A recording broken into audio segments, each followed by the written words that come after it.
Did everyone see that? Because I will not be doing it again. Ahoy, Bildrats, Buccaneers, Sea Dogs, and Corsairs. Welcome back to our Voyage Among the Immortals, diving into the who's, what's, where's, and why's of various in-game Easter eggs Rare has placed to commemorate players that have contributed to the community since the game's creation.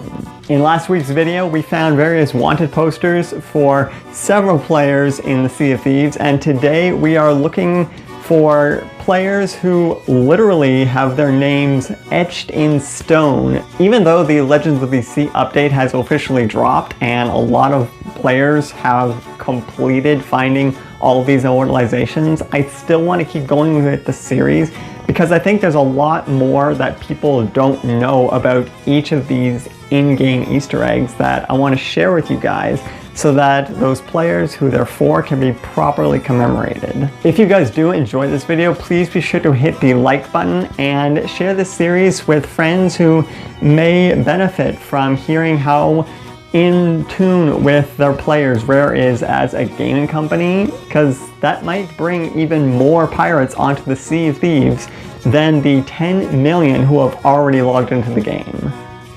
Just like last week, we'll start our rock hunt on Mermaid's Hideaway, where the first name we come across is Archangel Ion. They can be found on the northeast beach, surrounded by scattered fish bones as a skeleton. They got this immortalization for being the player who swam the longest distance in a single technical alpha session back during the 0.1.3.3 patch update.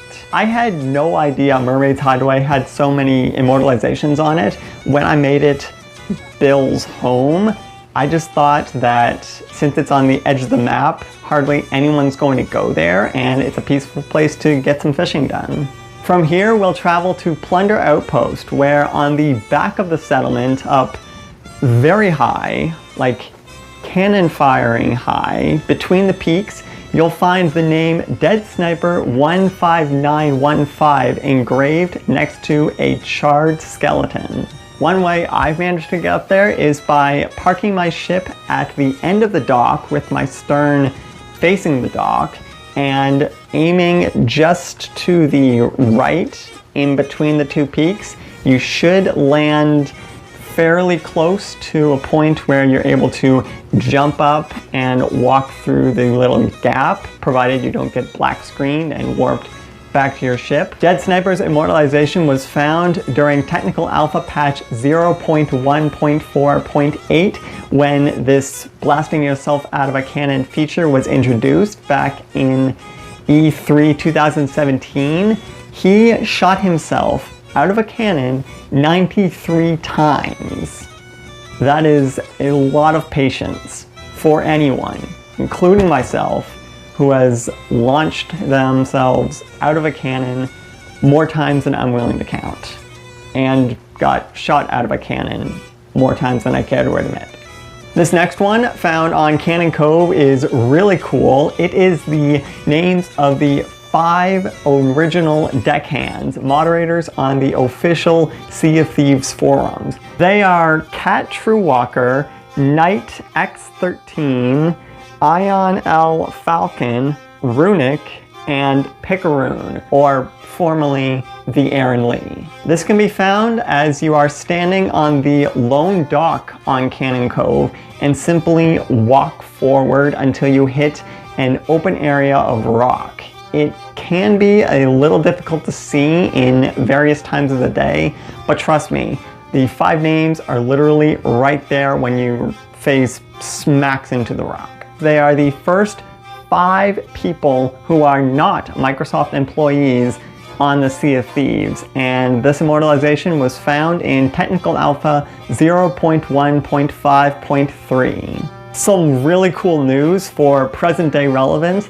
Cat Truewalker is actually one of 4 pirates who has spearheaded a fan-made Sea of Thieves convention, SOT Fest, happening in Leicestershire, United Kingdom on July 25th, 2020. This game and its community has meant so much to me for the near 2 years that it's been in release. I don't know how I can't be there. other than the fact that it's across the pond and conversion rates to anywhere in Europe or the UK are atrocious. So Ramsey, please let me get there. If you want to look up information on it, the website is live and tickets are now available at www.sotfest.com. From Cannon Cove, we'll sail over to Shipwreck Bay, where we'll find an individual immortalization for INL Falcon. It's almost like I planned this whole voyage out in sequence, where we can find a pair of skeletal feet poking out of some rocks in front of the stranded ship broken in half, or the Black Witch, if you guys have gone through the Seabound Soul tall tale and know the name and origin of this particular vessel. This one in particular marks his dying the most times in one play session from falling atop the crow's nest, and fall damage was introduced in Technical Alpha Patch 0.1.2.6. The fifth immortalization we're going to touch on in this batch is for one Griffin McElroy, or at Polygon, found on Marauder's Arch. You can find this one on the southeast beach, just beyond a fortified camp area, with a banana-crazed skeleton sitting right before the name. Griffin's immortalization was discovered in Technical Alpha 0.1.3.8 and marks him as the person who started the eating a banana with the peel on meme, which I'm personally not familiar with, but I will definitely take a look online and post a few of them up here so you can see what that's all about. Last but not least, even though this person's immortalization is not a name engraving, but a personalized flag, they do have direct connections with the original deckhands that I mentioned earlier, so I thought I'd include them on this list. This is for Tri-Headed Monkey, who has theirs posted at Sanctuary Outpost beside the fire in the tavern. Being an all-around good guy, Tri-Headed Monkey has provided an endless amount of forum flags for the 5 original deckhands and all those who have followed since the game's release, throughout constant updates, and watched the community grow more and more. I definitely say this earns him the title of Forum Moderator Extraordinaire, or something with that sort of a flair to it. Those are all the player immortalizations who have literally been written in stone in the world of Sea of Thieves. I hope you guys have enjoyed learning more about each of these players as you are going through the update and seeing what Umbra has to say about them, in addition to the information that I've just provided you, and see just how quirky Rare has made these immortalizations. You get your name in a game for eating bananas or dying. If that's all it took to be immortalized, I would have gone in the game long ago. Again, if you guys did enjoy this video, please be sure to hit the like button and subscribe if you haven't already to be notified of when I put out new Sea of Thieves videos every Saturday.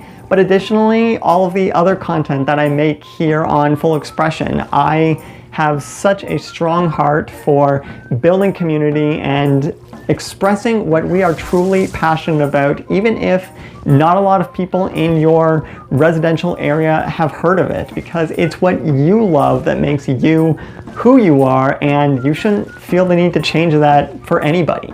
With that long voyage out of the way, I'd say it's time for a grog at the tavern. So until next time, bilge rats, buccaneers, sea dogs, and corsairs, keep your sails in the wind, your tankard full of grog, and always bring a banana to a party. See you on the horizon.